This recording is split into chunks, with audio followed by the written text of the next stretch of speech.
Is repugnant in a free and open society. And we are, as a people, inherently and historically opposed to secret societies, to secret oaths, and to secret proceedings. I think a new world order is emerging. An inside job? How dare you? How dare you? To create, so to say, mass-produced models of human beings arranged in some kind of a scientific caste system. We shall go on to the end. We shall fight with growing confidence and growing strength in the air. We shall never surrender.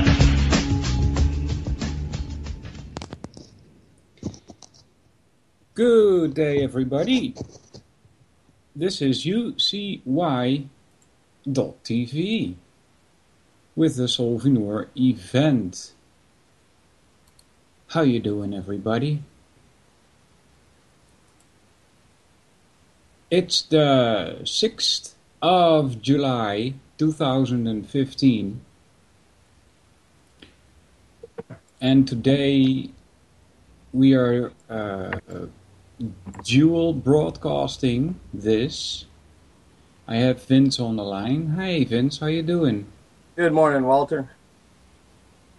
I'm doing good. Got me with my pants down, of course. I'm always running around doing something over here. I said yesterday I'm easily distracted and spelled that the same way my last name is. So. Yeah. With chuckles. Yeah, I was finishing up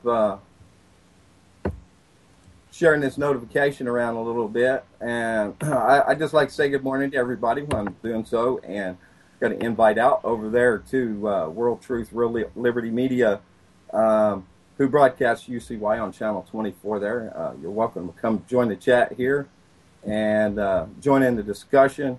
And Walter's going to be talking about reality versus non-reality, and a little later on I'm going to be chiming in with talking about communication, and with emphasis on the TRIVIUM and comparing that. And I'm going to be asking Walter a lot of questions on this, comparing the TRIVIUM that we're seeing today versus classical TRIVIUM, which appears to be used as deception, whereas TRIVIUM today is a system of honesty.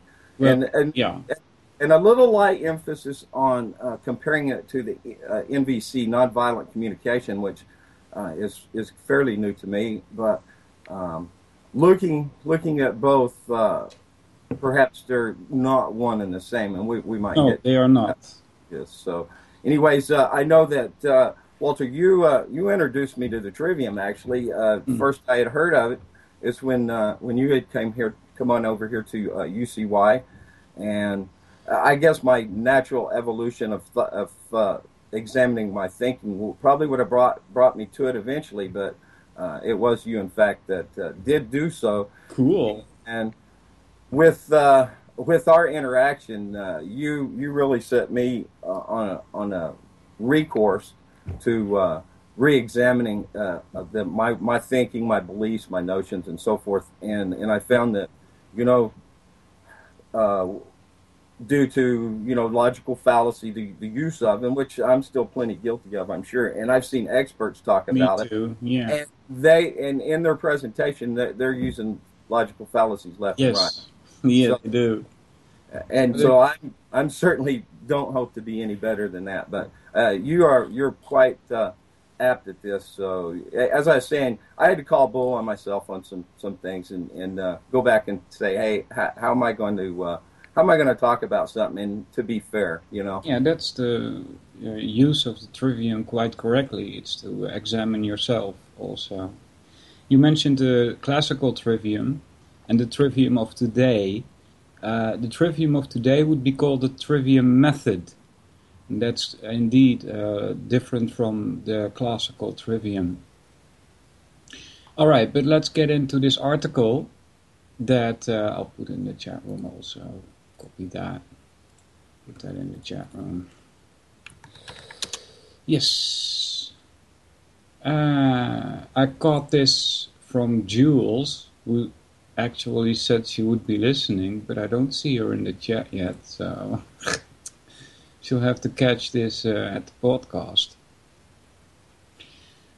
She got this on Facebook, and I also mentioned, gave some comments on Facebook, but I'll start reading from this and give my comments as we go.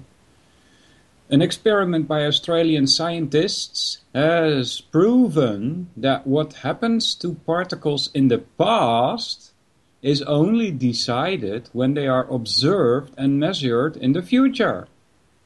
Right, now, if that doesn't make sense to you, you are quite correct, because it doesn't.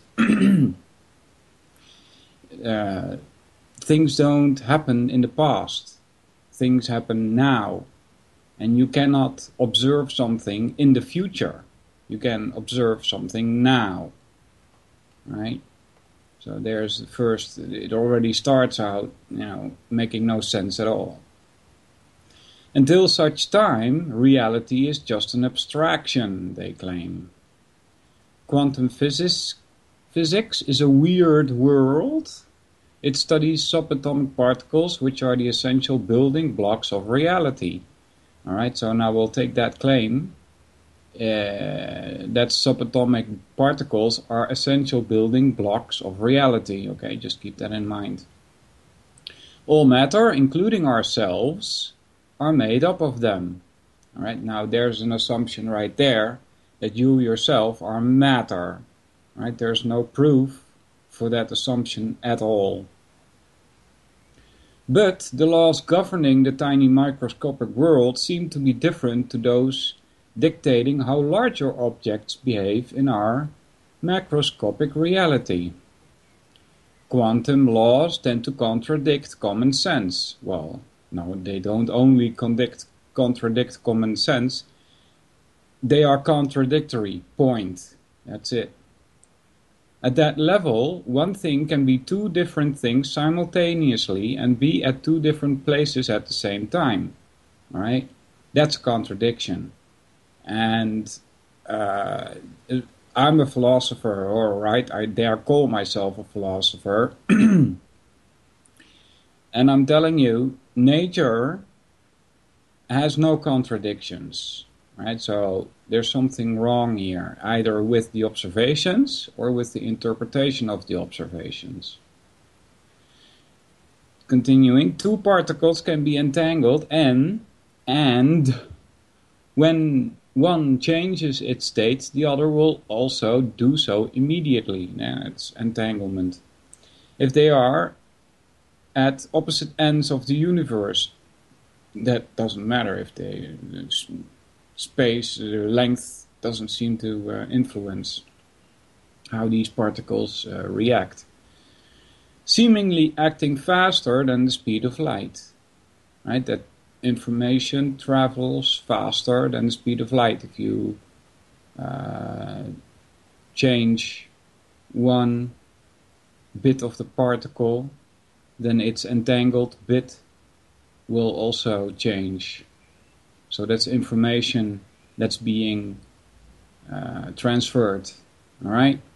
Particles can also tunnel through solid objects, which should normally be impenetrable barriers, like a ghost passing through a wall. And now scientists have proven that what is happening to a particle now isn't governed by what has happened to it in the past, but by what state it is in the future. Right? Effectively meaning that at a subatomic level, time can go backwards. Right? So now they're saying that what happens to a particle now is determined by what state it is in the future. Now that's determinism. right? And that doesn't hold. It's a flawed philosophy. Even these so-called scientists themselves say that it's a question of chance, right? To bamboozle you further, this should all be going on right now in the subatomic particle which make up your body. If all of this seems utterly incomprehensible and sound downright nuts, you're in good company. Einstein called it spooky.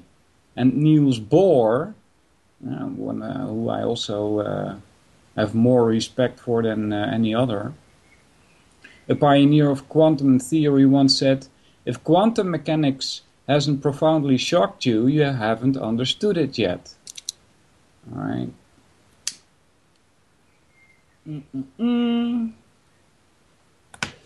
There's something about these quantum mechanics that makes me think that they're off on the wrong path. In this latest experiment carried out by scientists at the Australian National University, lead researcher Andrew Truscott has said in a press release that they have proven that reality does not exist if you are not looking at it. All right? Now that's where all bells basically go off. This doesn't make any sense at all. I'll try and explain why this statement cannot actually be true. All right, hold on. Light my cigarette. Have a bit of coffee.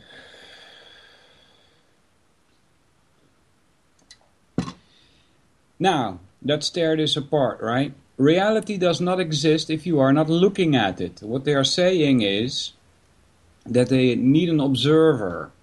They say, well, if there's nobody observing, then it doesn't exist. If that were true, the whole universe wouldn't exist. And why is that? Because for the universe to exist, it has to have an observer, according to them, right? According to this claim. But then you can say, well, who is observing the observer for it to exist?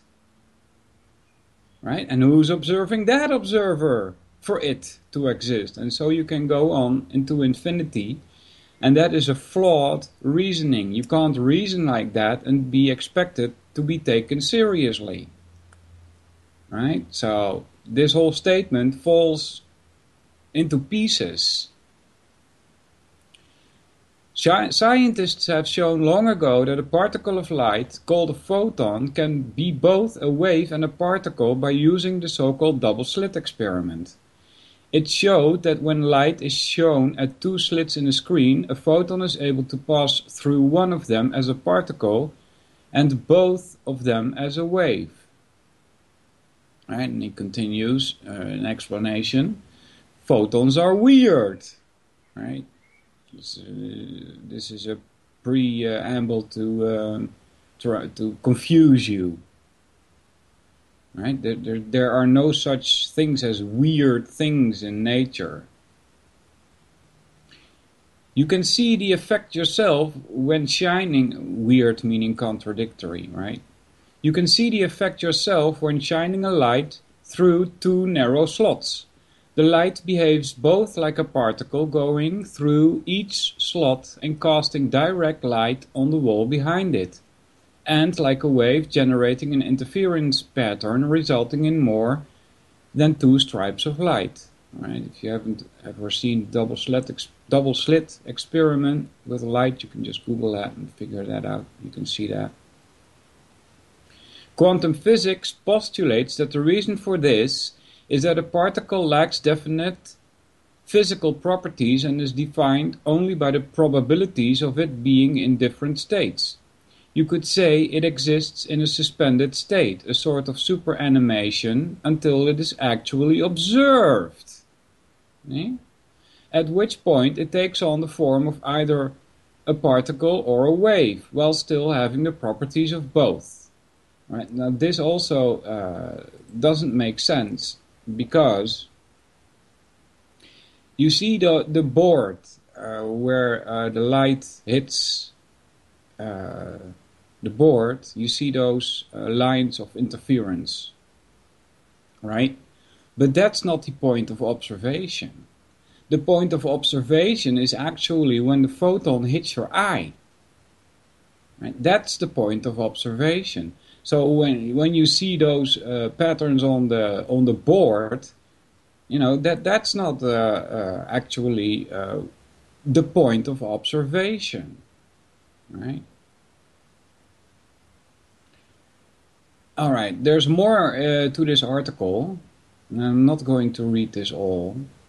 I'm going to talk a little bit about philosophy, because normally a philosopher shouldn't mess with science, because that's science.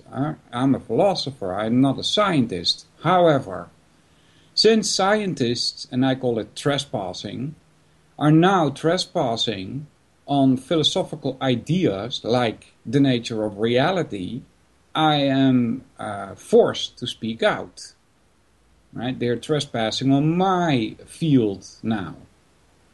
So I'm going to react to that, respond to that. Yes, that would be called infinite regression, Dan, and you can't reason like that. It's not allowed. Okay, so the first thing that I should be talking about is the law of identification. Simply put, A is A, as put forth by Aristotle. Right? Now, if it's Socrates, please forgive me. I could keep confusing these two, but I'm quite sure it's Aristotle. Ayn Rand, who is the founder of objectivism,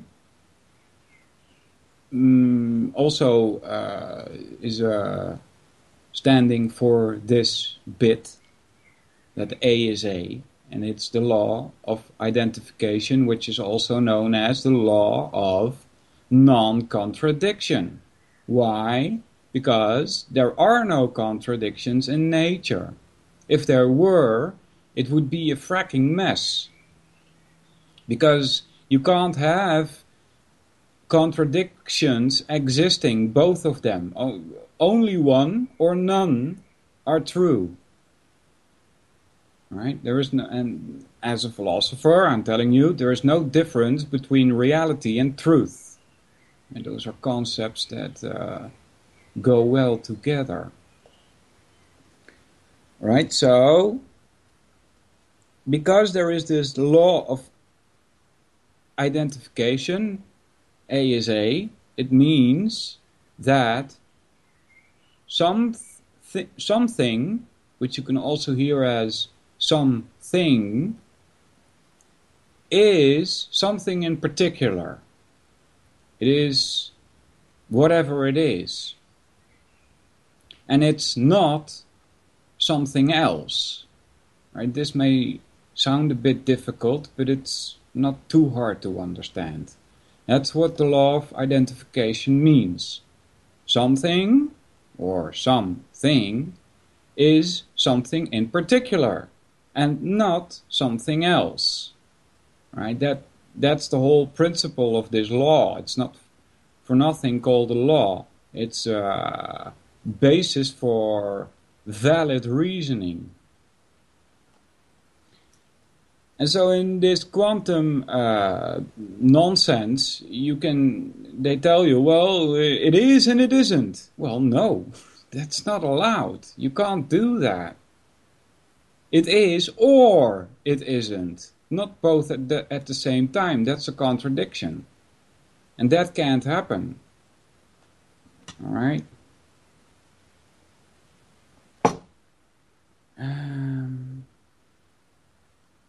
Let's see. Is that all I have to say about it? It's a law of contradiction. It's reality versus non-reality. There was another thing I wanted to say about that.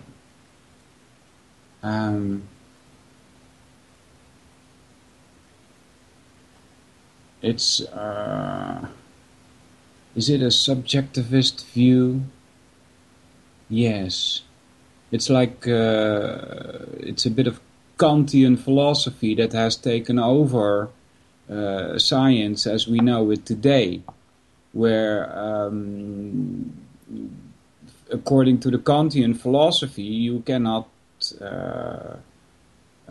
trust your senses and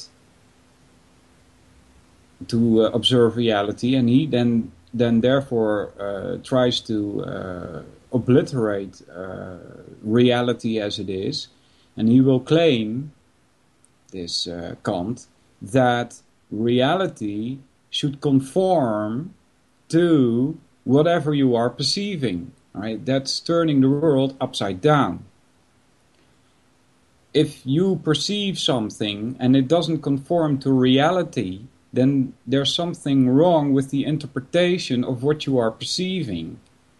Right? Reality is what it is, regardless of what you think about it, or regardless of how you feel about it, or regardless of what your consciousness is like. So, instead of saying that reality should conform to whatever you perceive, our interpretations of the perceptions that we have should conform to reality if we want to know what truth is.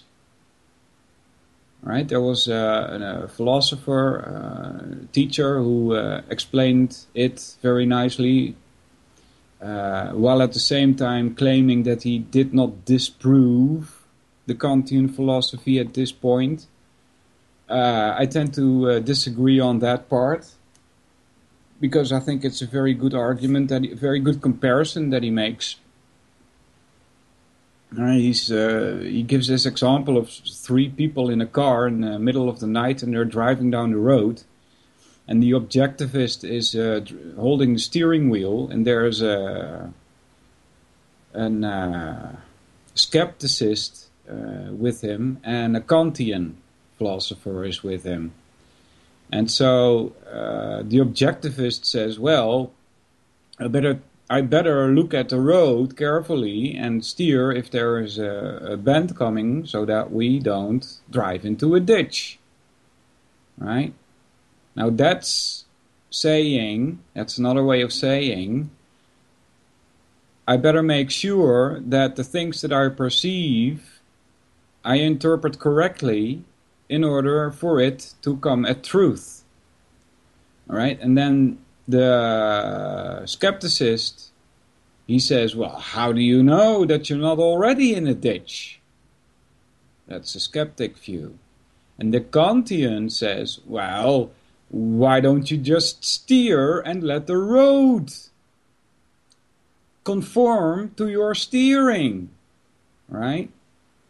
It's kind of ridiculing Kantian philosophy, but I think it's a good argument. That's exactly what Kant says. That reality should conform to your perceptions. Well, no, it doesn't. Reality is what it is. All right? I think that's about all. There's much, much more to be said for reality versus non-reality. But for now, I'm going to keep it at that. I'm doing all of this out of my head, so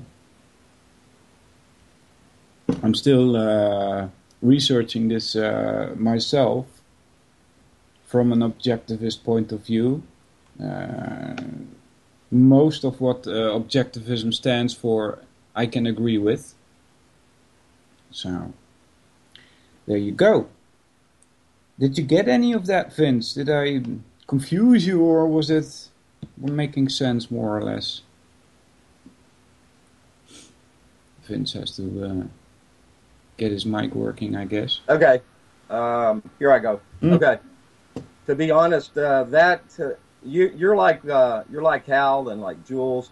and a couple others that it takes a lot of listening to be able to get all the information that you have to offer. So that is though part of where I'm at right now in a reexamination of my thinking. And so in order to do that, I need to be fair and take a look at about everything that I can and compare it. And if I don't have a good sound basis, to how to judge, then I'm probably at a loss. So I started an album for Notes yesterday over at World Truth, and that's what I'm doing over there. So anyways, a shout out to Grammy Mary and to Grimner for all they do there and everybody else at providing Real Liberty Media, which in turn brings us Hal Anthony here live on Sundays on UCY and then replays through the week. So, Hal I can listen to over and over. You and he, there's just so many great minds out there that are able to convey information. I don't think I am, and I'm not a quick learner. It takes me a lot of repetition. So, how do World Truth and Real Liberty Media connect? I can grab that link. I'll do so in just a moment. But anyways, could you mention Grimmer? Yeah, Grimner. Grammy Mary owns it. I forget the guy's name who owned World Truth, but he started it. Anyways, Grammy Mary's taken this, and Grimner. I can't tell you all the relationship, I can tell you people that want to be anonymous as far as social media, beyond whatever tracking is built into the whole system of things. But Facebook kind of shut a lot of people down using algorithms. They're not allowing a person to remain anonymous. But I showed how to beat that. I did a little hat trick with Roger T. Hat. I created a mini-me, M-A-N-Y-M-E. I have so many personas that I adapt to whatever it is I'm indulging in. Kind of like chapters, or in a book, as far as taking a look at what is, and to know what is, you got to know what is was, and then where is going, and we'll figure out our place in the world. So I think that's all part of the examination, and that is to look at the individual part of the trivium and discover how they relate to each other, and to test whether my understanding of the method made any sense, and look at how I could effectively and efficiently convey this to others. Mm-hmm. And that's where I'm at right now as far as my understanding. Now, I've been looking at the trivium over this past several months. As I said, when it must have been, a year or so ago. How long have you been on, Walter? Over a year now. Ooh, I'm not sure. My memory for long-term thinking is kind of... screwed? Yeah. Yeah, I'm serious. Time doesn't seem to make much of an impact on me anymore. Nor I. And you and I are about the same age. Yeah, it could be 2 years or so, I guess. Yeah. Except for it's obvious on radio that I'm the much better looking. Yeah, of course. So anyways, I've been kind of looking at this nonviolent communication deal, and I see the conflict between the trivium. But let me see if I can remember how I wanted to put this together. Sure.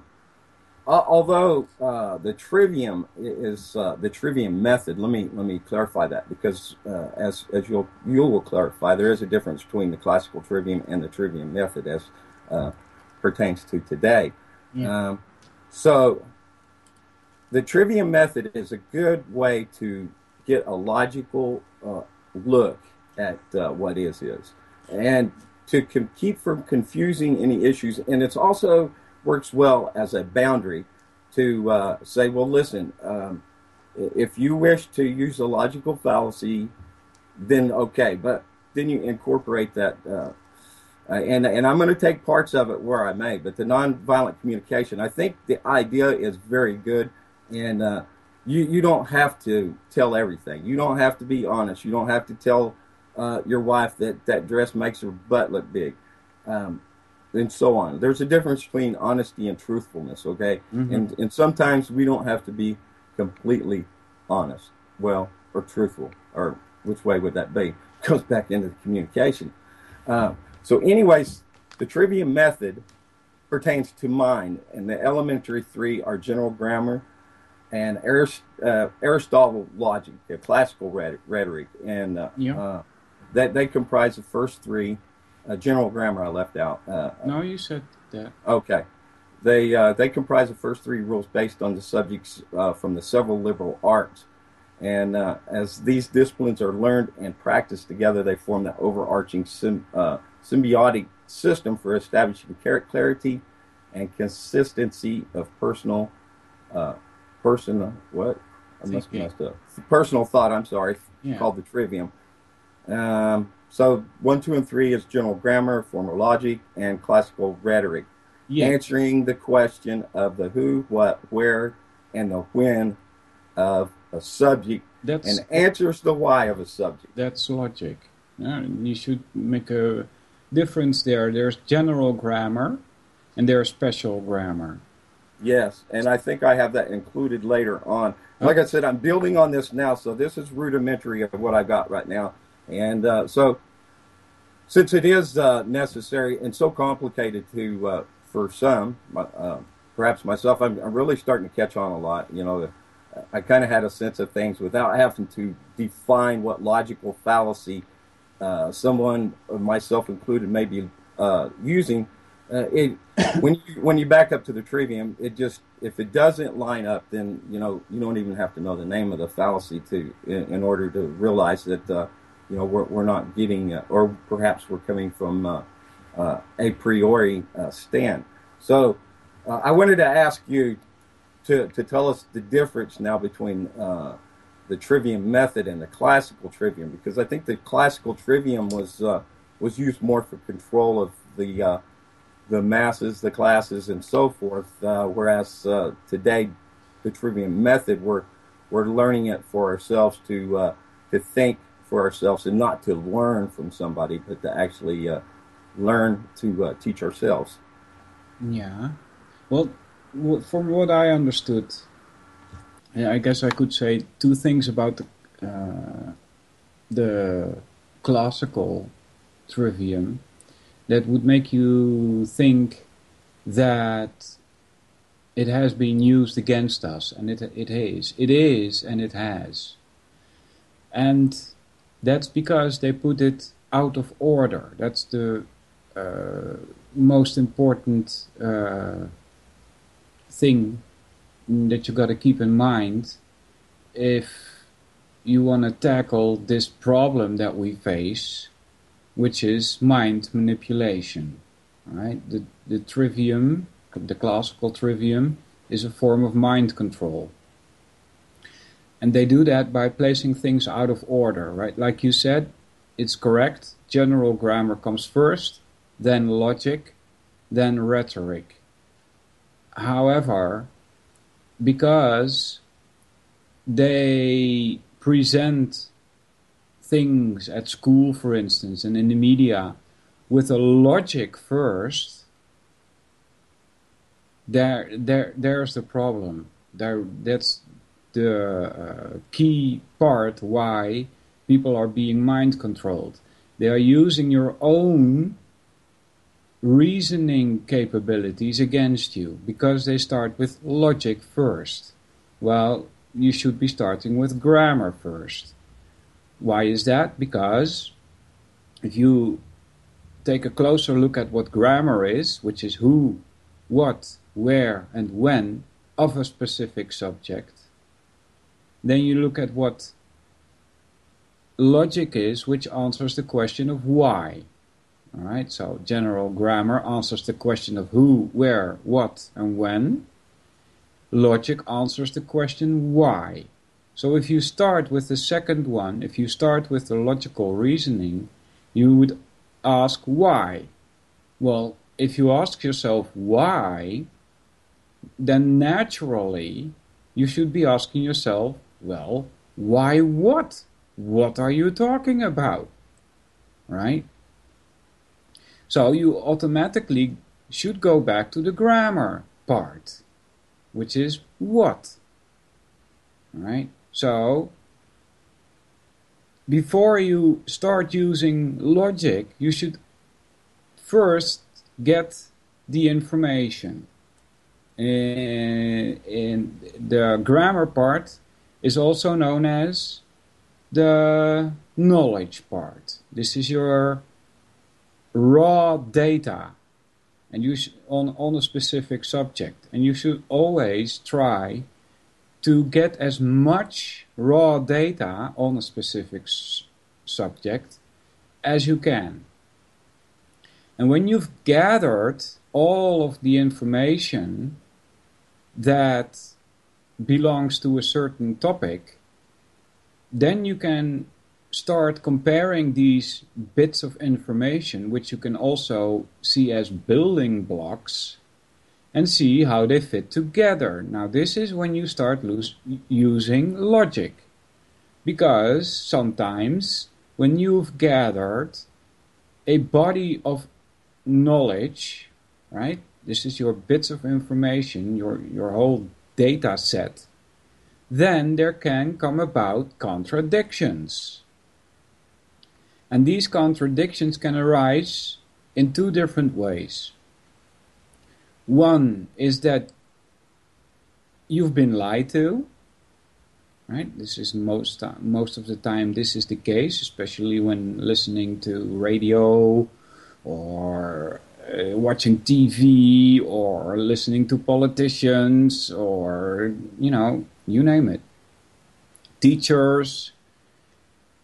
And there is also the possibility, that's the second possibility, when a contradiction seems to arise between your building blocks, is that you have not understood the building blocks correctly, right? So the best way to explain this is, for instance, you take a car and you get your screwdriver and your wrench and every other tool that you need, and you break down the car in all of its different parts. And you put them on the floor, and you grab a pen and paper, and you tag every little piece of the car with a label. One that says screw, one that says piston, one that says carburetor, one that says vent, one that says wheel, one that says axe, and so on and so on. So you end up with a whole bunch of bits of data, right? And now you're asked to put the car back together again. But if you have no correct understanding of what a piston is, then you're probably not going to be able to put the car back together, right? This is not because the contradiction arises out of false information, but it arises because you didn't understand the bit of information that was given, right? So it's when examining, when researching things, it's always a dance, as Gino Denning put it. If people are more interested in this, they should YouTube Solvinur and Gino Denning, put those names together in the YouTube, and you get a very good explanation of things regarding grammar and logic. And he explained it as a dance, that you start with the grammar, then you go to the logic, then you find contradictions, which brings you back to the grammar to re-examine and throw out bits that are contradictory, not because you didn't understand them, but because they are false. They are not true. They are lies, for instance, or they contradict with what you already know. All right, so I'll give you an example of that, which also comes back in that interview with Gino Denning that I had. Right, so the bit of information that I got from TV regarding the events of September 11 was that a 412 meter high 110-story building. It's, by the way, amazing how many times the 11 comes back. Right, 47 core columns, flight 11, and so on. There's so many 11s there, but it came down in, again, 11 seconds. Right, that's the information that I got. Now, because in a different field, namely that of metallurgy, I know that's impossible. Right, so there directly is a contradiction. They tell me that the whole building came down because a plane flew in it. I know that can't be because of my knowledge in a different field. So you should also be able to incorporate the knowledge that you already have with what you are examining at that point. So you throw out that which is a lie, which is the towers came down because a plane flew in it. Right? I hope that's a good example. Did I explain? That's one reason, right? Why the classical trivium is a form of mind control, because they put logic before the grammar, using your own reasoning capabilities against you. Another thing is also, and I could be wrong about this, but I don't think so, is more to do with culture creation. And this is the arts, the finer arts, right? The trivium is an art form. And lower arts are, for instance, sculpture and smithing and things like that. And so the people that give the information have also been able to shape society according to their needs. Right? This is what called culture creation via the minor arts, the lesser arts, keeping the population busy in fields that they deemed important. Right? So that's another way of how the classical trivium has been used against us as a form of culture creation. Did I answer your question there, Vince? Yes, you've done very well, matter of fact. And so here I have posted the 7 liberal arts, the trivium, the quadrivium, and logical fallacy. So we have grammar, astrology, logic, geometry, arithmetic, rhetoric, and music. So as you were saying there... That's correct. Is it not? No, that's not correct. The quadrivium, you have indeed the 7 liberal arts, right? That's the trivium and quadrivium put together. Now, the trivium you've mentioned correct. The quadrivium is all to do about number. Okay? Keep that in mind. It's all to do about number. The first of the trivium, 3 means 3. Quadrivium is 4. Quad is 4, right? So you get 3 and 4, which is 7, which are the 7 liberal arts. The first of the quadrivium is math, right? Mathematics, which is number in itself, all right? The next part is geometry, which is... You know what? Wait just a minute. Let me get to where I can... post these as you're saying it. Okay, go back to the very first. You said math. Yeah, math, which is number in itself. That's only the pure abstract number. All right?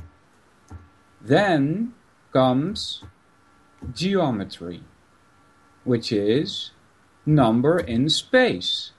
So there's space added to the number.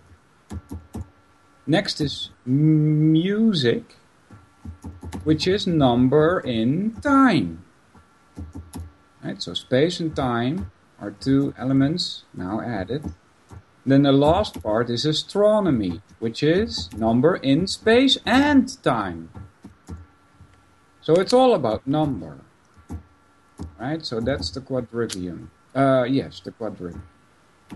Okay, say that astronomy is space and time, and what else? So, wait, let me back up. Math is a number in itself. Yes. Geometry is a number in space. Correct. Music is space and time. No. And It's number in time. It's rhythm, right?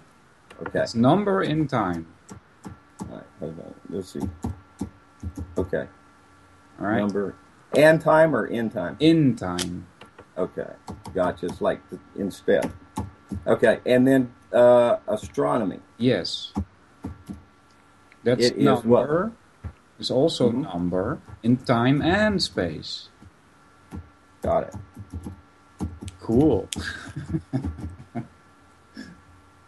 So, as what I've done here, and have been doing, I started this system a long time ago. It's using copying photos, and for some time now, since Jules has made me aware of copyright, and then others are discussing copyright, and making sure that later on down the line they're not going to come along and say, "Hey, you owe $10 million." I always give attribution to everything I do, from images and quotes. I also call myself over here at World Truth paraphrased plagiarist. So one of the many names I have for myself. I like poking fun at myself. Yeah, that's good. All right. So is what I'm doing anyways is for some time, like I said, I've taken photographs photos from the web and copy them over and then paste links and information and sources and so forth to build, like I said earlier, to build like a chapters or verses and so forth in chapters. But it's just a way for me to source my information and make it easily available to grab a hold of. I got a big old bug flying around here. Huh. Ow! He hit me. Dadgummit, that scared me. It's like I don't know what it is, a big huge hornet. But I don't think it's an actual hornet. Maybe a news bee. Anyways, I've just been distracted by the big bee. And I'm back. So let's see where I'm at. We've gone to several. Oh, let me back up because I'll have to go back and edit that and correct myself. The several liberal arts. I had dash, trivium, parentheses, or not parentheses, but comma, quadrivium, and then logical fallacy. So I probably need to remove the logical fallacy, fallacy out of that part. Yeah, and leave. So the seven liberal arts equals the trivium and the quadrivium. Correct. Okay. Yeah. The logical fallacies are part of the second part of the trivium, which is logic. Right? They explain. That's I don't like it. I've only met one teacher that has actually been able to dive more into what logic actually is, because logical fallacies are just an example of what is not logic. And he himself explains in his lectures that if you want to define something, you cannot define something by stating what it is not. You have to state what it is as opposed to what it is not. And so logical fallacies are deceiving. They are lies, right? So it's not logical. It's a flawed reasoning, but it's good to go through the logical fallacies because they are being used against you to mind control you, basically. All right. Yeah, absolutely, and we see that that was, I think, the purpose for making education available to the underlings of old, the serfdom class of folks, and to give a person the assumption that they're actually thinking for themselves and making their own decisions. And I think we can readily see throughout history that that's not the case, especially in modern times. We see that so many people take a stance, and you'll see it echoed and echoed. Once there's this like rhetoric, dialectic put out there, it's like jumped on and repeated. I call it parroting, parroting, and we see that. And it goes back, I mean, you can't blame a person for not knowing, because in the way the world works today, it's been set up to operate as it is, and it's the plans, matter of fact, has worked out quite efficiently.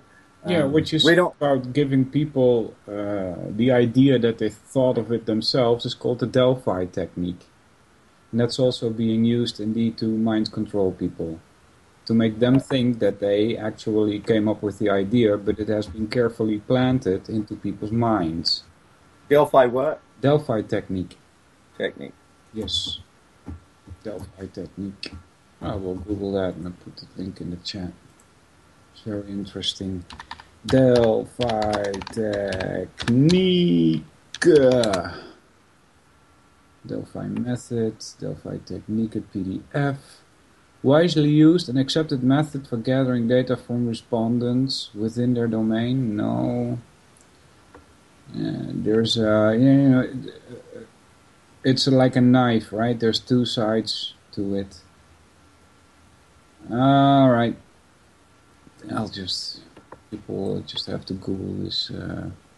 Yeah, I'm looking at images. Like I said, I like to use images to help convey that which I can say that because I'm looking at the same time I'm talking, to convey my message or what I hope to be able to translate to another. So tell me, the Delphi technique is when did it come about? It's an ancient technique, right? It's not like we're talking about Bernays and the last 100 years. It's probably much older than that. I came across this when I started looking into Agenda 21 and ICLEI. Yeah, most of you have heard of ICLEI, which is William Roberts, who pointed me to this. It's a local Agenda 21, and there people get together and start talking about things, and there is always one there who is very well known with the Delphi technique, and he gets to get the people to agree with each other. And then the people think that they actually did something, but it's the one guy in the meeting that has actually steered the conversation and made people come to a consensus. Right? That's the most important word there, consensus. And they use this Delphi technique to let people think that they are not being governed, that they are not being mind controlled, but that they actually came up with the idea themselves. Right? So that's a very deceptive way of getting things done on a local level. More trickery. Agenda 21. Yeah, trickery. It is trickery, yes. It's very persuasive all throughout our society in every aspect of every system. We can find that we've been deceived. Whatever word that we're assuming has a definition, especially when you get into legalese,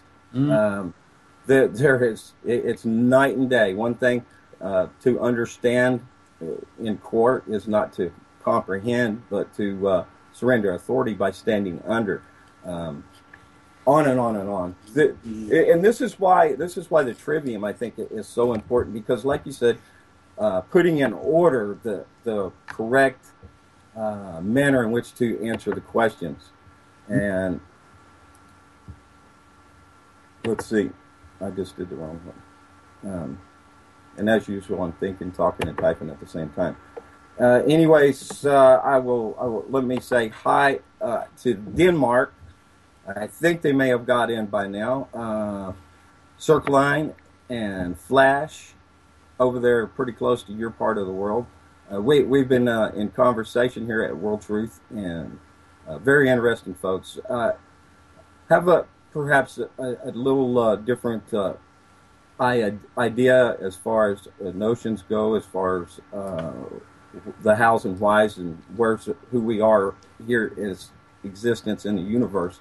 But that gets into the metaphysical, and a lot of times metaphysical is hard to address when you're using trivium. But let me say that you don't, if your beliefs, your notions are not completely adherent to the trivium, I say that's okay as well. We do have certain ideas that can exist outside of the trivium as far as our beliefs and notions. And I say, if something, if you can look at something and it appears to make sense, and you find no better explanation for it, then it's certainly okay to go with that.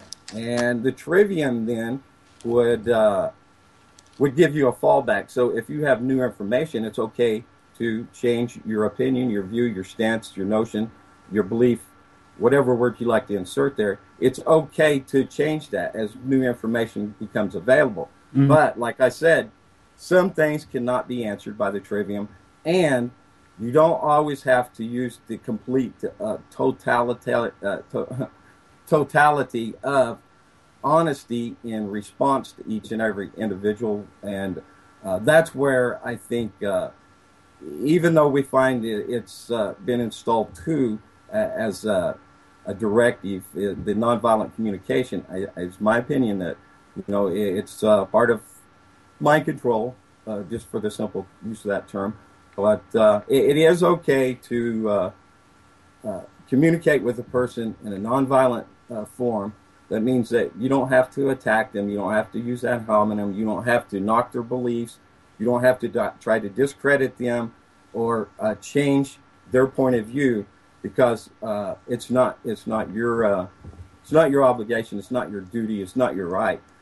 If a person cares to discuss information and ideas, that's where the importance of the trivium comes in. You can say, listen, let's define this, because so many times people get off in the wrong direction because they have a complete definition or idea of what a term, a word, or an idea is. So I say, let's take part of that nonviolent communication and work it into as far as our character. And then our character then is reflected, by and large, when you get all through to the end of the trivium, it is a reflection of who you are.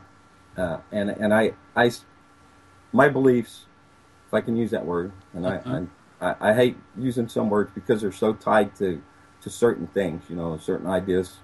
Yeah. And then I get in a big old loopy-loop circle. But anyways, it's okay to communicate with another person, and not you don't have to tear everything down that they believe in. But if you can agree to discuss it and define the terms, then I think you're a lot better off and closer to having an understanding between one another. Well, you make you touch on a very important point there. If you want to have a discussion with somebody, you should be on the same page, which means that you don't necessarily have to agree with each other, but that at least the definitions for the words that you use are the same. Otherwise, you start talking, in Dutch we say, langs elkaar heen praten, which means to talk beside each other. I think it's a proverb. How do you call that in English? You know what? My grammar is rather poor as far as, and that's something else that I'm working on, is being able to better structure my language properly. Well, that would be rhetoric, the third part of the trivium. Yeah. But to be honest, and like I said, you don't always have to be honest, but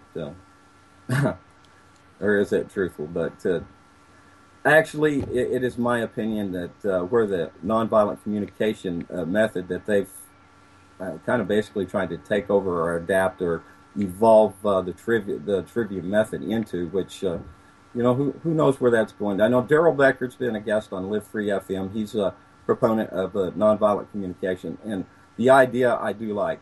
Now, the deceptive part of it, if it's used to, for manipulation, it's used as the classical trivium was.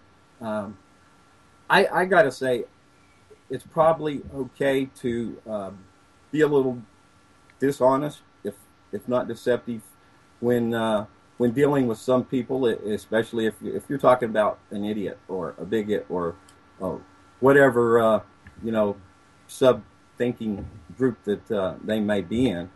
It's okay that you don't have to say, "Look, you bigot, you don't have to reveal yourself purposely all the way, because if you do, then boom, they're not hearing you anymore." So that part of the nonviolent communication, I think, is okay. Allow each individual their own place, their own position, and if you have to withhold certain amount of information until that person is able or willing to take a look at that, and to start there and to define that point and discuss the different ideas that the two or however many are discussing it, would be willing to say, okay, well, let's clear this up.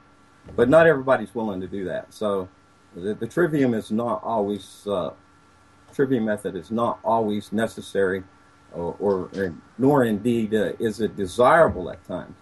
Whereas, like I said, a little withholding of information is probably a good place to start and to move along through a discussion. If you're sitting down and talking to relatives or friends, friends are probably a little more or a little less condemning maybe than family sometimes, I don't know. But if you start out by saying, well, look at them lines in the skies, they're killing us. That's all a matter of conspiracy to kill everybody, whatever, just for an example. A lot of people, bam, that wall goes up, their ears shut off, and they're thinking, and if not saying out loud, this guy's a nut, Yeah. So you can't broach a subject full on and say, look, here it is, and then expect the person to accept that. So, all right, Vince, shall we take a break? Hey, you betcha, Walter. It's 1 minute past the hour, and I have some video here from Paul to Patty. It's a poker face, right? It's a little bit of poker face, and I'll let you guys listen to him speak. This is not music, but it's spoken. So we'll have a little break. People can go get something to drink or whatever. All right, we'll be right back, guys. One more speaker, Paul Pokerface. Okay, how about a loud Paul Pokerface? Paul Pokerface. Good afternoon, my fellow Americans. Thank you for showing up today. And to the law enforcement officials, sorry that you have to be here on such a beautiful day. Okay, in America, we should not even have to be doing this. Yeah, amen. It's just that our government's not helping us. It seems like government is the root of all our problems because it is an act of government. But they're taking marching orders, as Mr. Goldsboro so aptly put it, from the top and the bottom. Because that's how they work. And they work not only on countries, but they work within groups, whether they're patriot groups, truth-loving groups, American-loving groups. As long as you have elections of leadership, they'll always put their own people there.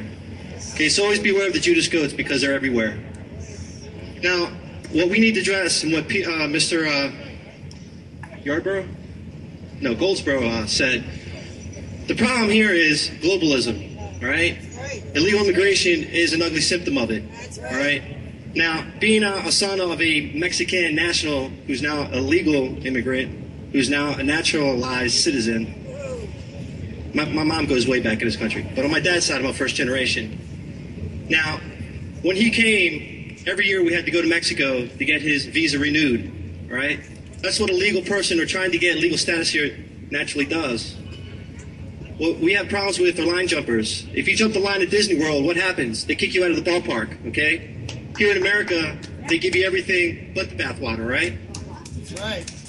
So, we need to attack those who fund the groups that are the stormtroopers on the streets, okay? We need to attack the globalist corporations who buy the prostitutions and the prostitutes that don't tell you the story because the media has now become the enemy. Mainstream media does not tell you that there is an invasion. In fact, they sell you that amnesty is the proper way to go, okay?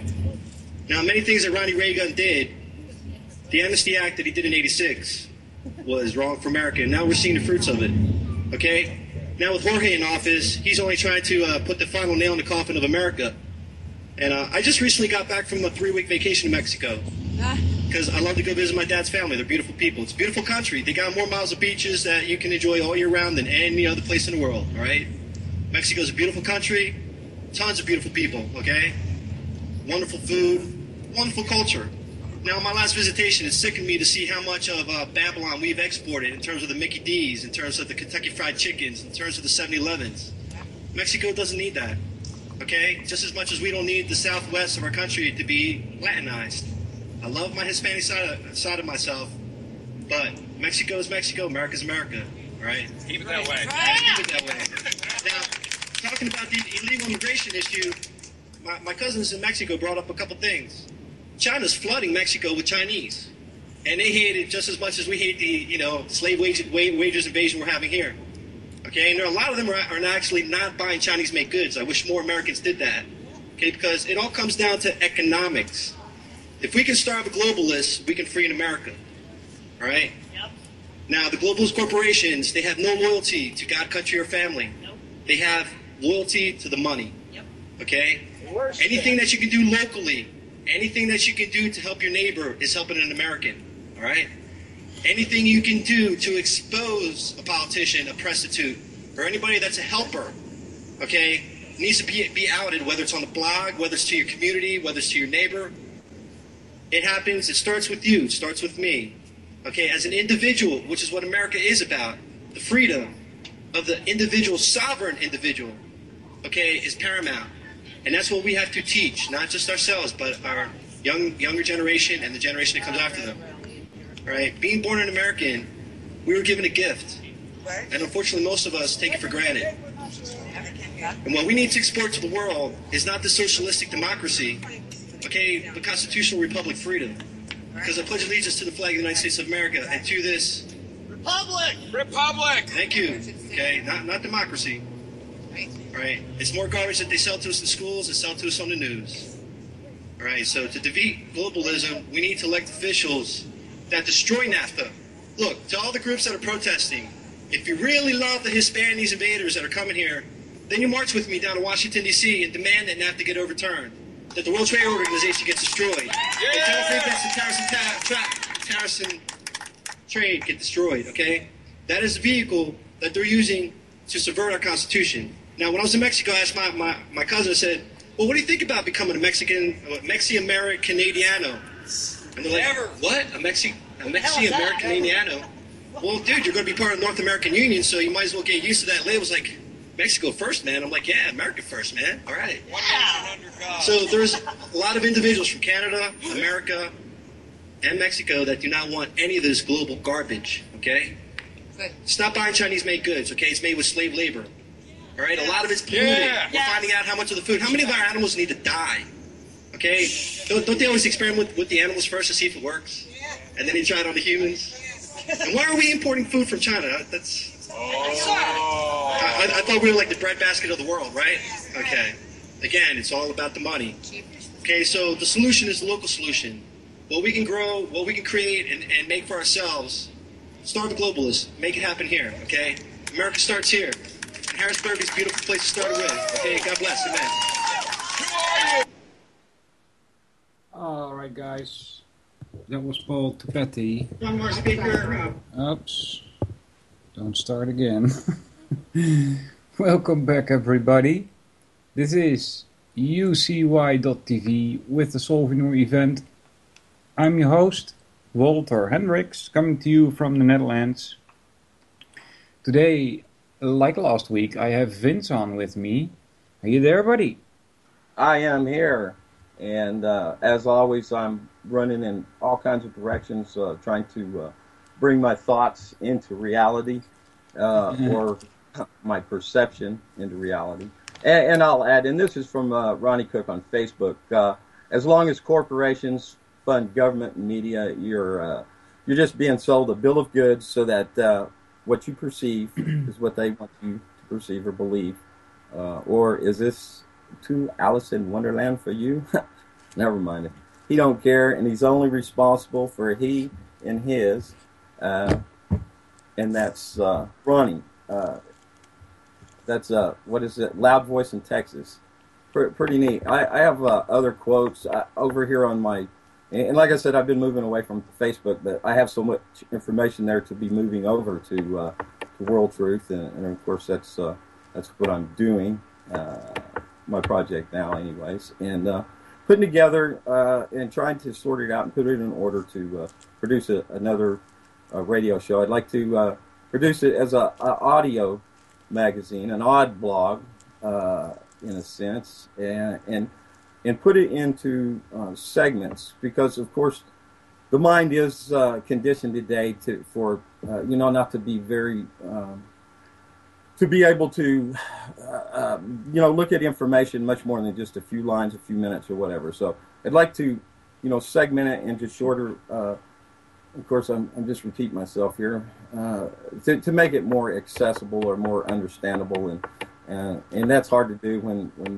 you're trying to understand yourself. So it's just kind of like making sense of it together, I guess. But anyways, I'm looking for another comment, and I'm scrolling back up. I didn't get to where I was looking, but I thought I'd go back up. And from Julieta, good friend here. Also? Yeah.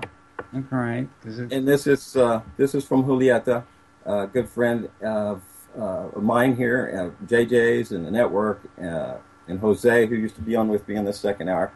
So she says the failure to communicate will make everything in life fail.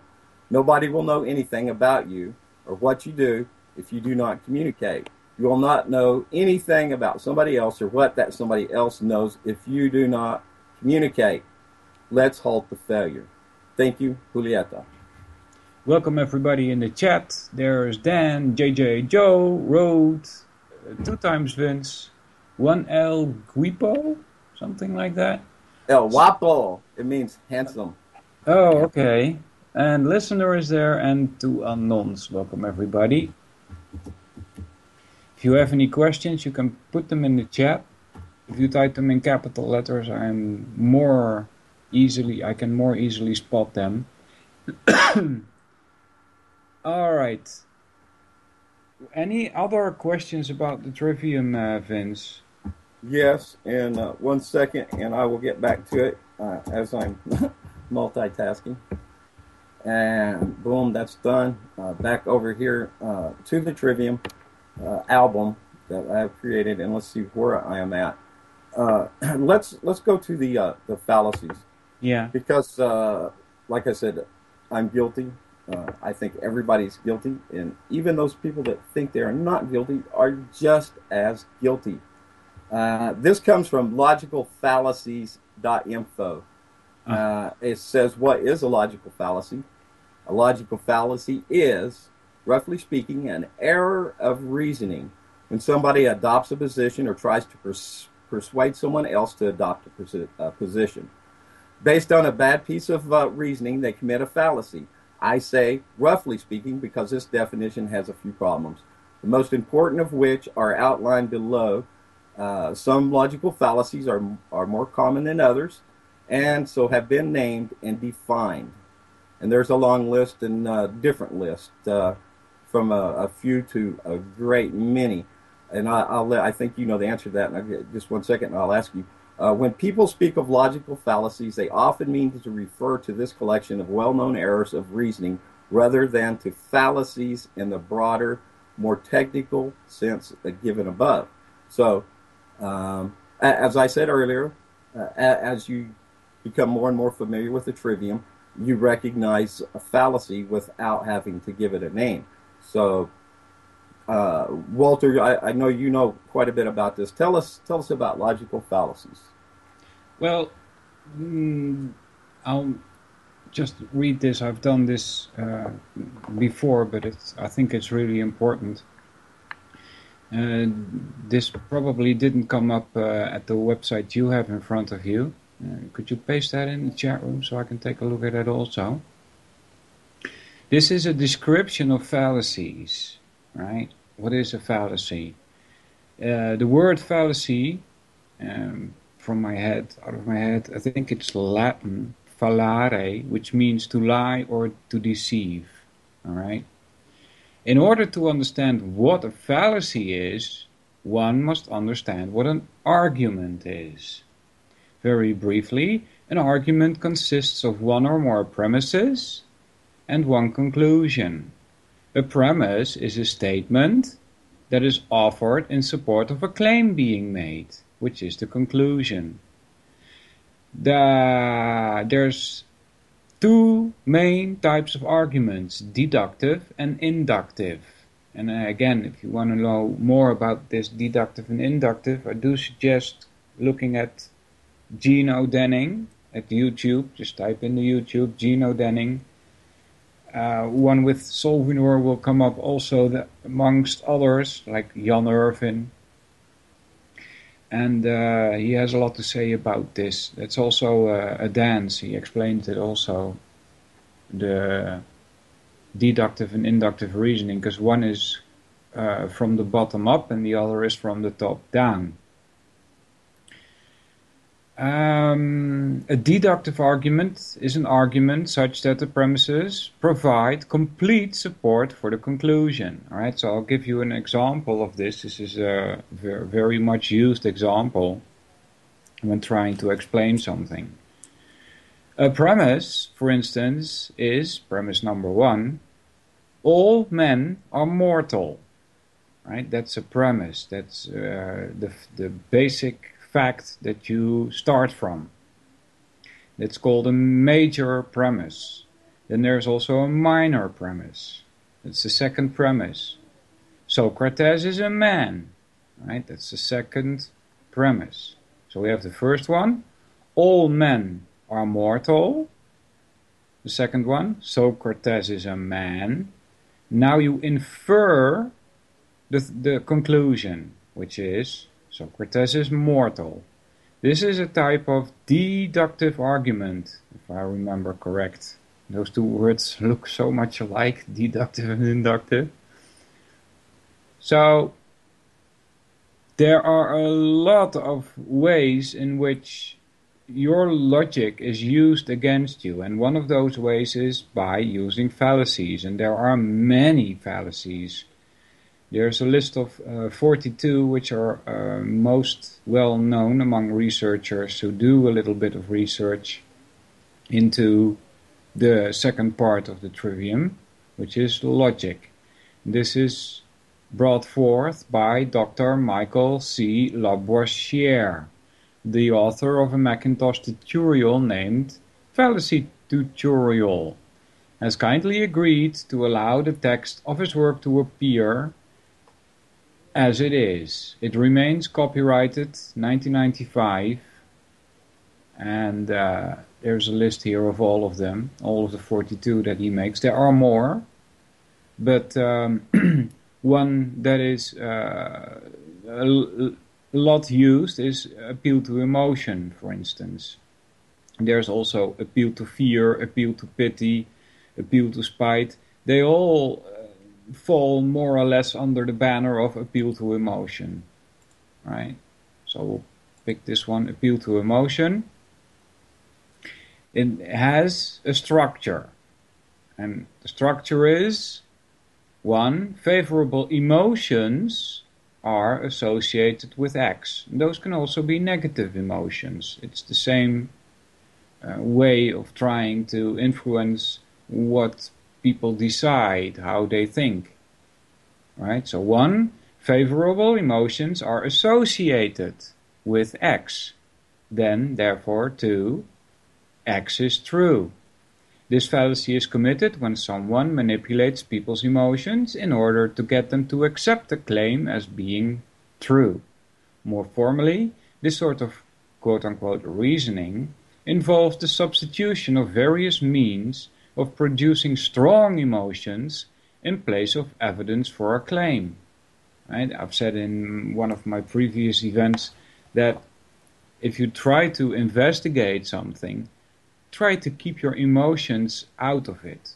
Or if you do get emotions when listening to a video presentation from Mark Passio, for instance, and you're emotionally shaken because of the things that he says, try to get past that and just listen to what he says and see if you can find any contradictions, any untruths, and then go with what you find and don't let your emotions decide what is true or not. All right?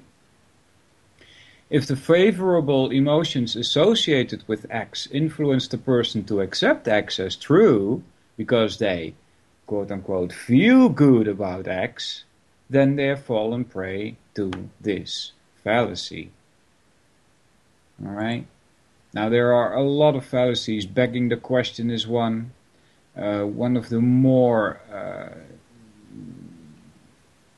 difficult ones, which I don't think is in this list, but it's called stolen concept.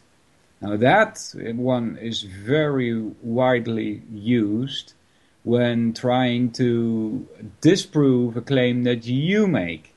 And the basis of it is that you make a claim, and then they start making an argument trying to disprove your claim, but they actually have to use the validity of your claim to disprove it, right? So that's called a stolen concept.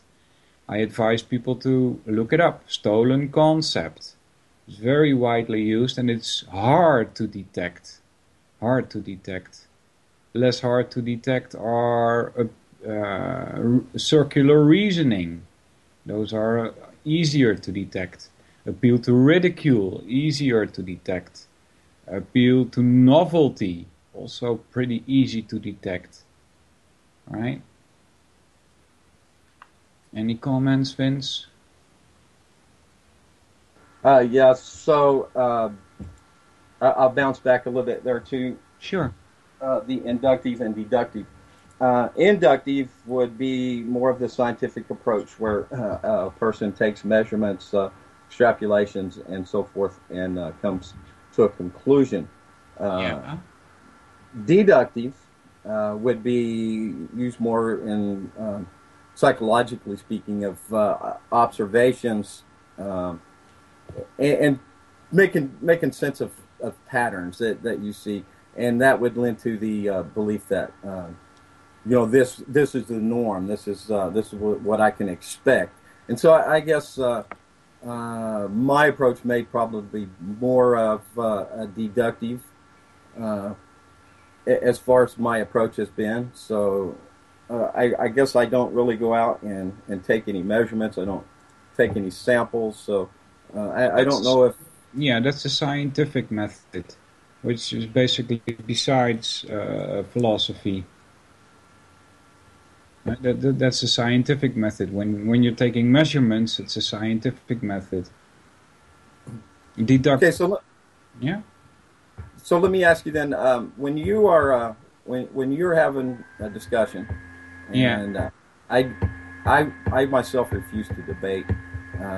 I don't mind a discussion, but that's where I go back to that non-violent communication part, and I think it's a waste of time to debate. Everybody comes in with their preconceived ideas and notions, and that's generally where everybody leaves. And usually debates are full of logical fallacies, one after another. There's plenty of examples if you look at that which comes from that little 10-mile square area on the East Coast called Washington, D.C. All those people that go there are propped up puppets supposedly for our interest, which, of course, I think all the listeners would know that's not true. But we see it commonplace. Logical fallacies are commonplace throughout society, so therefore that's what we would expect that most people would have as their a repertoire or out of their their armory as far as defending their position. Yes. Non-logically. I dropped into chat. This is one that I've worked on for a while, and back when I started listening to you, actually. So, logical fallacies on Flickr. Look at that. I need 66 more views to have 6,666. That would make me the devil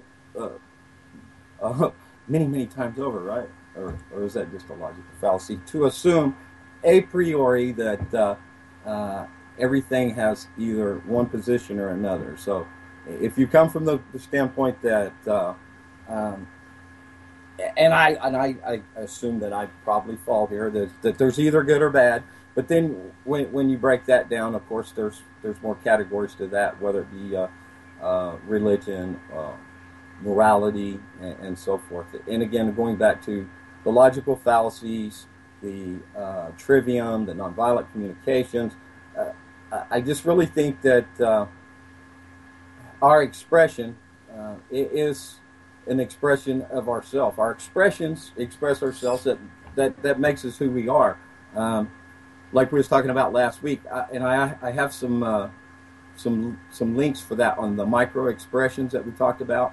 I did a little bit more work on that, and wanted to share that to you. Also, I wanted to, and I said, of course, I told you this in Skype, but I was hoping that you might come over to World Truth and create an account there. You can be who you want to be, like I said. But you have a lot of great information, and there's a lot of engagement there. And I've said this before, 150 odd friends there is far more engagement than over 1,500 friends on Facebook because of their algorithms and censoring and so forth. So I think if we want to be a part of changing the world, it's okay to use the tools that are there right now, but we also need to realize that we need to withdraw where we can. We need to make changes, and you can't tear it all down at one time and expect order to rise out of chaos. I have no illusions that we're going to change the world. I make radio for people, for them, right? For the people that listen, and to give them a stronger basis in which they can withstand the hell that is coming over us. But you mentioned measuring things, right? And I said scientific. Well, during the scientific process, deductive reasoning is used to reach a logical true conclusion. And this is, you can take that to the bank, all right, as they say. Because there are rules for deductive reasoning, but there are no rules for inductive reasonings, right? So deductive reasoning is a basic form of valid reasoning. Deductive reasoning, or deduction, starts out with a general statement, right, like all men are mortal, and examines the possibilities to reach a specific logical conclusion. The scientific method uses deduction to test hypotheses and theories, right? So you see here that science is actually based on philosophy, as it should be, but not on the wrong philosophy, not on a subjectivist philosophy or a skeptical philosophy or a mystical philosophy. Right? Those are useless when you want to do scientific research. So, in deductive, you start out with a general statement. Inductive is the other way around. You take parts and try to come to a general statement. So that's up. So that's the other way around, right? Inductive. And there are no rules for that. However, there are rules for deductive reasoning. All right? Yes. Micro, what was it that you said? Micro something? Oh, micro expressions. Yeah, I'll go back to that and grab that up. I would like to finish this part out by saying that although I think my mind is more inductive, I don't think that gives any less credibility to as far as making observations over time.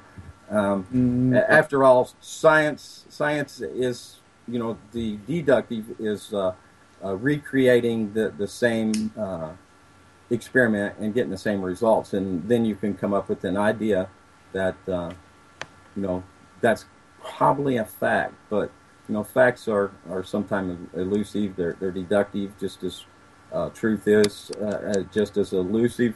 You can take all the facts and figures you want, and they can be figured.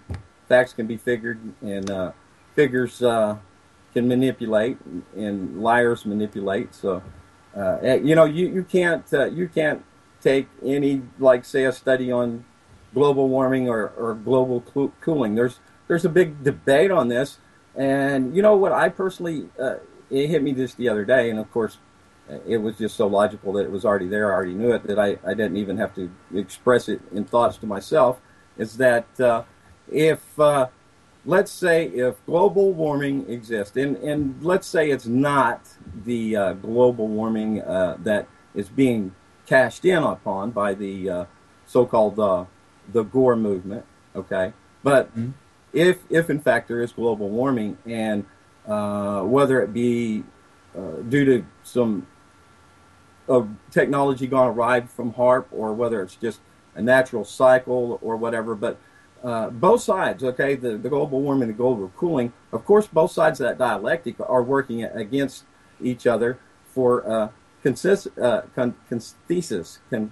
can't say it. Consensus? Yeah, so thesis, antithesis, conthesis, right? Oh, nee. Antithesis. No, it's thesis, antithesis, and synthesis. Okay, all right, thank you. That's problem, reaction, solution, but that's exactly. But I must say that when you try to explain this Hegelian dialectic, as it's called, right? If you try to explain that to somebody, you should not start with the problem. You should start with the solution, because that's how, quote unquote, they think. They have a solution already at hand. Then they create a problem on which we get an expected reaction, right? Problem, reaction, solution. But start with the solution, because that's really the basis of this whole Hegelian dialectic. That's how you get people to move in the direction that you want them to go, not by starting with the problem, right? The problem arises from the goal that they have set, from the solution that they want implemented. All right?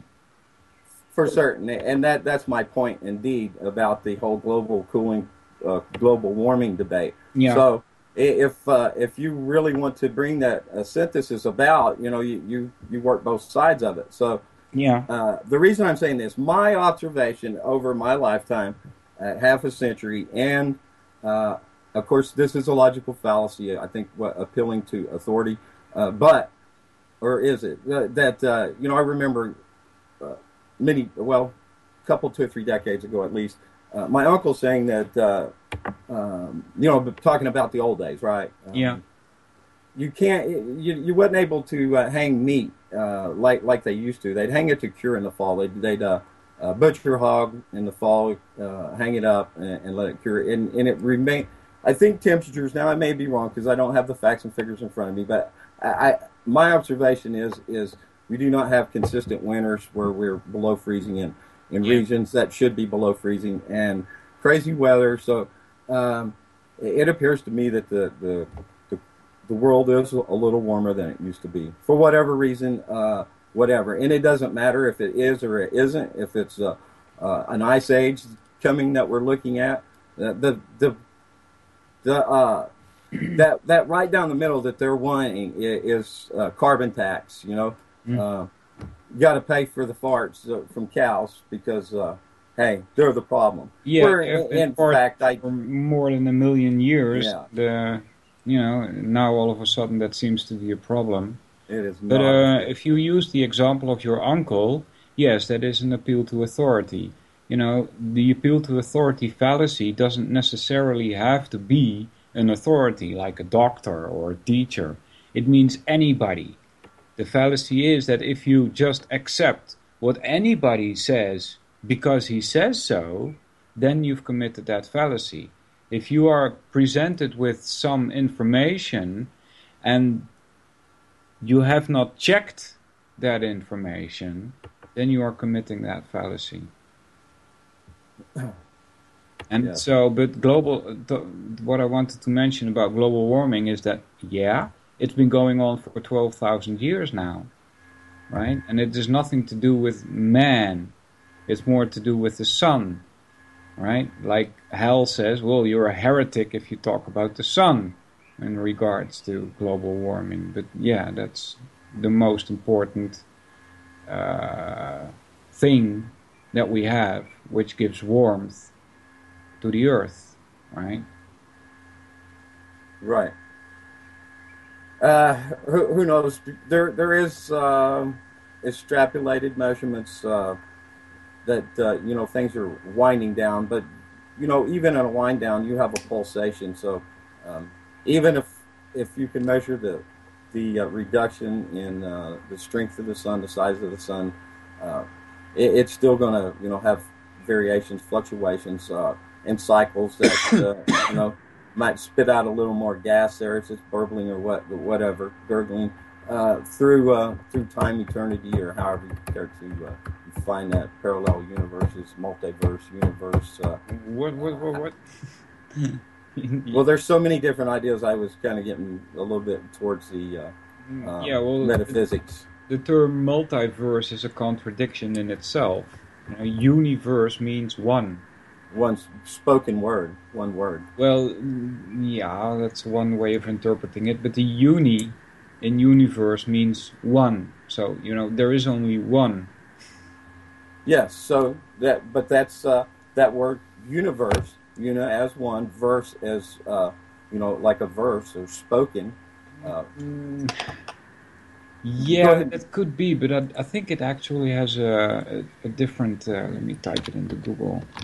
But that does lend to a perhaps a priori or a belief system by defining reality or what is as a universe. So in all fairness, I have to allow another person to say multiverse, omniverse, and any other, include any other definition. Because, after all, I only have the right to, affix to myself what I assume to be right. And as long as the person's actions, beliefs are not interfering or harming me or others that I might care to defend, then, hey, right. That's all right. So, but etymologically, the word universe means turned into one. All right, so it has nothing to do with speaking. Turned into one. I'm not sure if that's just not an isolated example of a definition for dialectic. So, because uni does mean one. Yeah. Verse. What is a verse? A verse of. Well, that's English, and the word comes from Latin, universus, which means whole or entire, right? Okay. There's nothing to do with speaking there. I thought also that it had to do with speaking, but that's because in my studies of mythology, they most of the mythologies say that the world has been spoken into reality, just like the Bible says, right? And God said, "Let there be light," right? So that's also why I thought that universe had something to do with speaking, but it actually doesn't. At least that word doesn't. Okay. Well, I mean, that does make sense, too. As I'm scrolling down looking for these micro expressions that I've got posted, you know what? I might not have brought them over to World Truth, and I might have dropped them over in my private little page on Facebook. While I scroll down just a little bit further here, I'm going to quote Hal Anthony, and what he's really talking about is this system created a position to defeat us, and that's lessons from behind the woodshed. Hal Anthony, yeah. I listen to him over and over throughout the week here on UCY.tv, and I find as time goes on, and I've heard the same broadcast, and I remember that I heard it, and I still, nonetheless, am able to glean more information, which, I mean, there's so much information, and for me, like I said, I'm a slow learner. I need a lot of time and a lot of repetition, and so I'm really thankful that Jules has Hal Anthony over here, and like I said, I listen over and over. Also, from the paraphrase plagiarist, governed mind is dangerous. Stop banging on your keyboard, dude. It's making a lot of noise. Doggone it. I think this was the voluntary visions. I think that was might have been that non-violent communication, voluntary communication, non-aggression principle, and more. Voluntaryvisions.com. Okay. If anybody would like to look at that, I'll pop it open and open it in a new tab and drop it over to chat. And I also need to go back and look for those micro expressions. I think I started working on that and must not have translated over here to the World Truth, and I must have it hidden over there as I was working on it. But I will. Whoa, that didn't come out very well, did it? Oh, doggone it. That kind of killed the chat there. Oh well, it's voluntaryvisions.com. I'll just shorten that up. You can find it that way. I don't know why it posted so daggone long. It's really great being able to talk to you, Walter, because like I said, you have had a pretty big influence as far as the direction that I've gone towards. Of course, I've referred to this journey as a maiden voyage. When my first broadcast, What Matters Worldwide, it was the maiden voyage, and I use a lot of, and I know you'll call me wrong on this, but allegory and alluding to and a little esoteric stuff there. But as my kind of poke at the system, I like to do that. I call it a maiden voyage because there's a difference between the laws of the sea and the laws of the land. Halta's talk about that. We see that the system that we are under, and that's why we're talking about the trivium, just so that we can make a good definition and understanding, and not have all these different ideas or understanding of ideas separately. But when we start to be able to break everything down, we see how the system is pitted against us, and it's very, really black as white. That's the only way I can call that. So peace is war. Right? Yep. Let's bomb them into peace. If America was really the idea that most Americans assume us to be, and that is, that power for good and right, and we've gone through the world throughout history of the history of our nation, and been the good guy and making wrongs right, but it's becoming more and more clear that that is not the case. That in fact, these men and women that go give their lives for the belief that they're defending our way of life here, our freedoms in America. Kissinger said, they're no more than cattle. They're no more than fodder for to be cast upon the flames of world domination. And they're just. I'm not belittling anybody, not a cop, not a soldier, because they do what they do out of the conscience of their heart and their understanding. And that's why, again, I say that being able to communicate and understand one another is so important. So, I can't go say, you baby killer, and expect anything positive from a response from somebody. But when we talk about those good men and women that their idea of protection of the innocent, to protecting the right and good, and making sure that those people are the ones that come up in leadership. Like I said, we can't tear it down and expect an implosion to create anything but chaos. And order does not arise out of chaos. So we need to be able to get on board. And when I say changing the world, well, I think that's what we are about here. And it doesn't have to be you making communication to thousands of people and persuading them. But, as time comes on here, we're seeing how more and more through technology we're really able to communicate face-to-face, so to speak, to one another around the world. We're able to exchange information and ideas. And we are all kind of, I think as a whole, kind of meandering on that lever towards the fulcrum, and once we get over enough on that other side, boom, we'll tip it, and we'll tip the world right side up. That's my belief. That's my hope. That's why I guess I do what it is I do. I've got to remember if I would have put it here or in another one. But anyways, the micro expressions, because I do have something I filed together on it, and it's not there. I will go to another one. You mentioned order and chaos. Mm-hmm. And you said order does not come from chaos. No. Well, do you know how, quote unquote, they use this order and chaos thingy? Yeah, that's the whole operation of the world.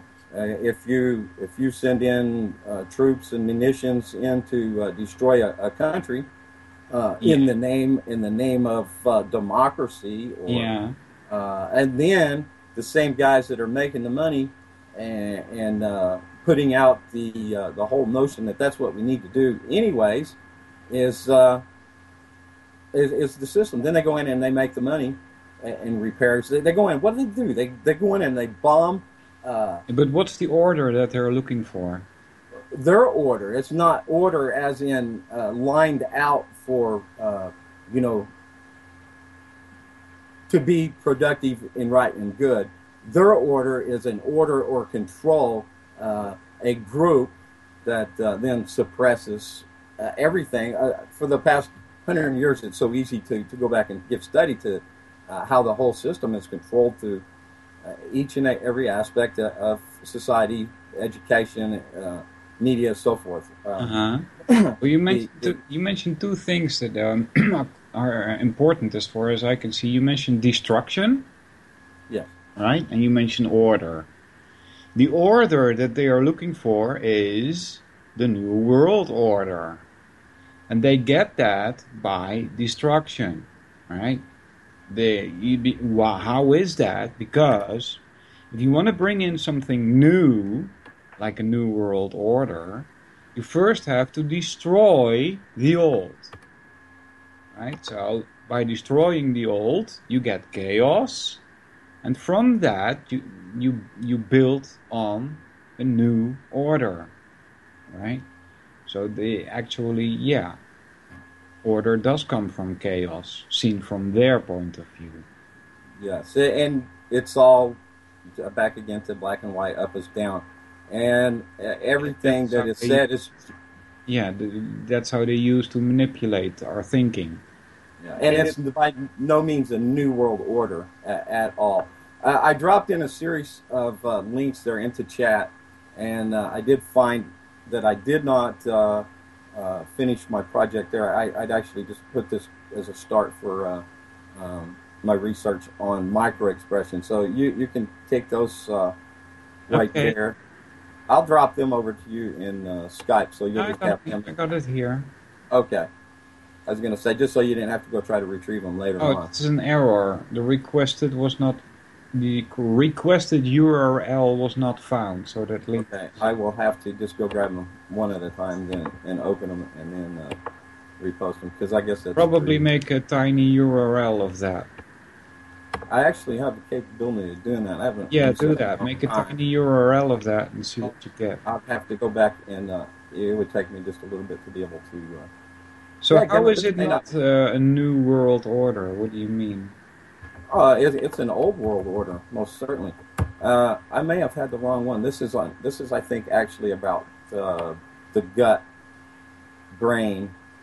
That gut feeling, and there's correlation to another brain in the stomach. So actually, well, the old world order is a religious order, right? Well, I think the whole system is religious in a sense, just as religion is a part of the system itself. Well, the religions are being attacked.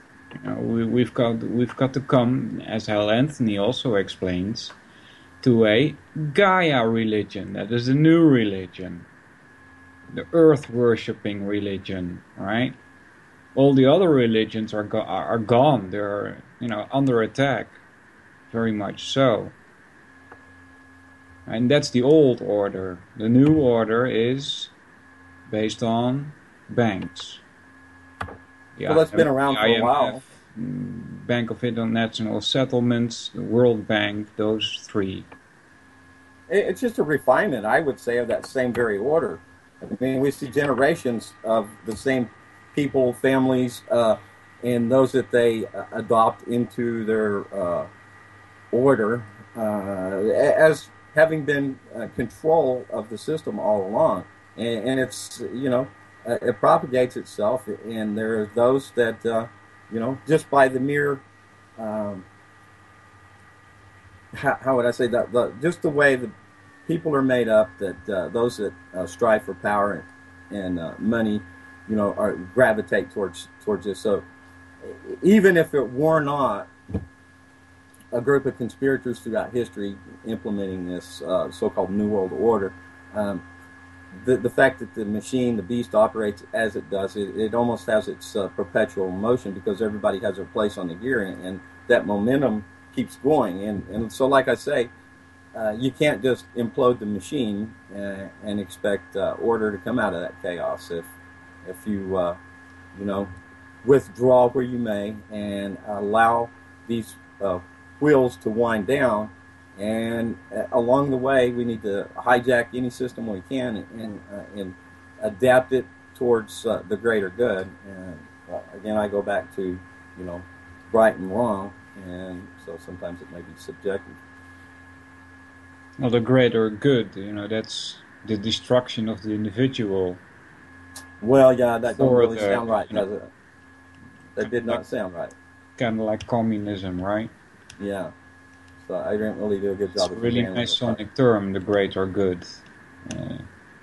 Well, like I said, I'm full of fallacies and don't worry about it. Well, I'm not, because as I said, we're learning together here. You and I have not debated one issue. We've communicated with one another and attempted to be able to define and set parameters what it is that we wish to discuss. And this is not something that comes and goes in one setting or anything. It's there's not something that you accomplish. I mean, if you're not continuing learning, then you're stagnated. If you believe the same thing is the same way that you believed, you have the same notions and accept this truth or fact, you've been probably been left from a priori situation, and that goes back to this God is a machine. So even with my belief in God and creation, I have to realize that I too have a certain amount of a priori as my basis. So I have to be able to take a step out and take an examination, and then I go back to saying, well, what information I have observed, it makes sense to have these notions, these beliefs, as I do, because I just see that as things befall, that there seems to be some sense, and for me, that's what I come up with. Mm-hmm. And that doesn't mean that I'm right and you're wrong, or vice versa. It just means that I have a concept, and that's how my character, my morals express themselves, and that's how I choose to live my life. And you don't have to have a belief in a creator to be a good person, but to have good morals. But nobody's perfect. We've all done wrong, and the idea of a creator or somebody that you have an accountability to, if you were created, then you would have an obligation to that God, creator, in a sense, and then you would want to make sense of what obligations you would have, and I would bring that back into what is natural law, universal law, the law of God, whatever. But I think for me it's self-evident that there is good and bad. A person's conscience has, it's kind of like that micro expressions. The conscience is revealing that you have built in.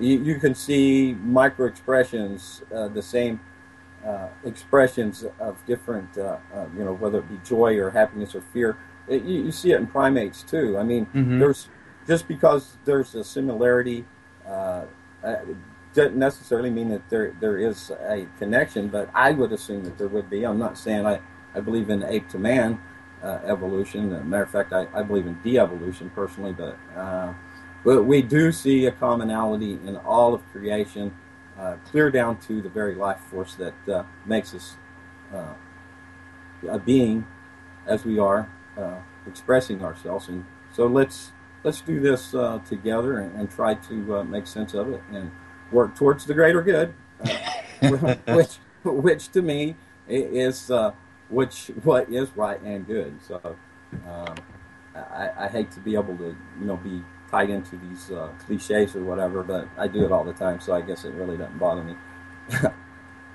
Yeah. Yeah, you mentioned God. I'm not one that believes in God as they have been presented to us, right? So the last part is very important. I do not believe in gods as they have been presented to us, like Brahma, Shiva, Yahweh, you name them. However, I do tend to agree with you that there are things in the universe that you can see and you wonder, is this all, as the scientists say, just coincidence, right? Which doesn't make sense to me. It can't happen like that. So there's I'm still struggling with that. It's a part of metaphysics. What's the nature of reality? Right. And I'm still thinking about that. So I wouldn't call myself a theist, right? From theo, meaning God, but also I wouldn't dare even more call myself an atheist, because that's even harder. Most objectivists are atheists. When let me interject real quick. If Sure. a person claims to be an atheist, I think that's oxymoronic in the sense that that person says that they know everything, and when a person can admit that there's no possible way that they know even a fraction of everything there is to know, then there is a possibility for something to exist outside their ideal notions and paradigms. So that would be agnostic. An atheist just says God doesn't exist. It doesn't say I know everything. Well, no, they by default say they know everything because they say there is no God. And if you say there is no God, then you say you know everything. That's a logical fallacy to be an atheist. How do you make that jump from claiming one thing, that there is no God, to you know everything? All right, let me try to say it again. How can a person say there is no God without knowing everything there is to know? Because there is a possibility of a... Yeah, that's the whole problem of you can't say anything until you know everything. Well, no, that's not what I'm meaning, but just to define oneself as all-knowing as an atheist, that there is no God, that's, to me, is oxymoronic. I have to admit that I may not have the correct interpretation or idea or name or understanding or system of how things are, but, I have to give that right to everybody else that, has the different belief. It does. We are at 58, dude. All right. Hey, Walter, I really, really enjoy talking to you, and it's very educational for me, and I hope my words don't seem argumentative, and those that have, I apologize. That's okay. So, I'll say goodbye, and thanks everybody for listening.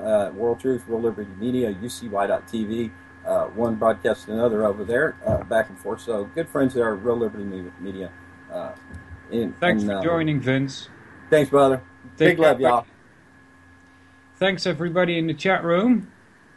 JJ, Joe, Rode, Vince, Al Guapo, Listener, Degreaser, and One Anon has managed to stay alive in the chat room. I'll say take care, everybody. I'll be back next week. I don't know what we're going to do then, but you'll see that when we get there. Take care, everybody. See you next week. Opposed to secret societies, to secret oaths, and to secret proceedings. I think a new world order is emerging. An inside job? How dare you? How dare you? To create, so to say, mass-produced models of human beings arranged in some kind of a scientific